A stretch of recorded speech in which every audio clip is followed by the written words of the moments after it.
আপনি ডাক্তার সরোয়ার হোসেন সাহেব, আপনার ভিডিও কলটি পেয়ে আমি এখানে আসি। আমার বোনকে 1 মাসের ওষুধ খাওয়াই। তো আগের চেয়ে আমার বোন অনেকটাই সুস্থ। ওয়ালাইকুম রহমতুল্লাহ বরকাত। সম্মানিত দেশবাসী, আমি ক্যান্সার স্পেশালিস্ট ডাক্তার ইসলাম সারওয়ার।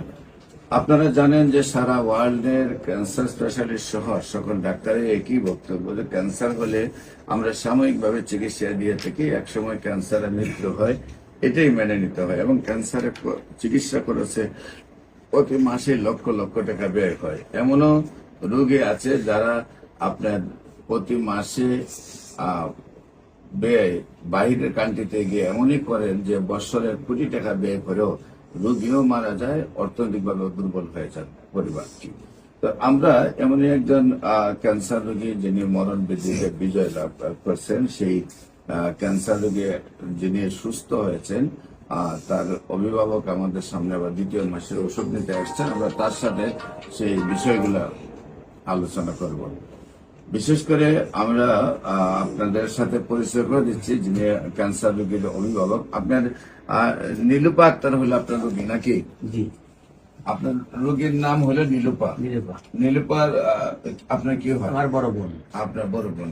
নীলুপা পুরা নাম কি? নীলুফা বেগম।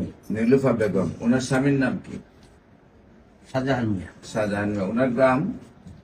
গ্রাম পুরিবুড়িয়া। পুরিবুড়িয়া। আপনার কি একই গ্রামে থাকেন না দুইজন? একই ইউনিয়ন, 2 গ্রাম। 2 গ্রাম। আর আপনার বাড়ি? আমার বাড়ি আদর্শ বায়া গ্রাম।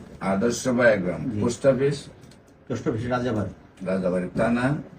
থানা নিসারাবাদ স্বরূপপুর। জেলা? পিরোজপুর। তো বিশেষ করে আপনার বোনের কিভাবে কি হয়, কেন ডাক্তারের কাছে গেছিলেন এবং কি কি চিকিৎসা করেছেন এবং কিভাবে সুস্থ হয়েছেন একটু দেশবাসীর উদ্দেশ্যে বলেন। আমার বোনকে প্রাথমিক পর্যায়ে ব্যথা, শ্বাসকষ্ট বরিশালে নিয়ে যাই। ওখান থেকে টেস্টের সিটি স্ক্যানের মাধ্যমে ধরা পড়ে যে ক্যান্সার আসতে পারে। তো উনি রেফার করলো মহাখালীতে। আমরা মহাখালীতে নিয়ে আসলাম। মহাখালীতে ওখান থেকে ধরা পড়লো যে ক্যান্সার ওনার 4 পয়েন্ট ক্যান্সারের পরে আমি অন্যান্য বিভিন্ন ডাক্তারের কাছে গেছি। তাদের কাছে শুধু পেয়েছি, খুব একটা বেশি ভরসা পাইনি। তারা বলছে সবাই কেমো দেন। আমি কেমো না দিয়া, তার কাশি কমে গেছে, ব্যথা কমছে, সে খাবার দাবার খুব ভালো খাচ্ছে।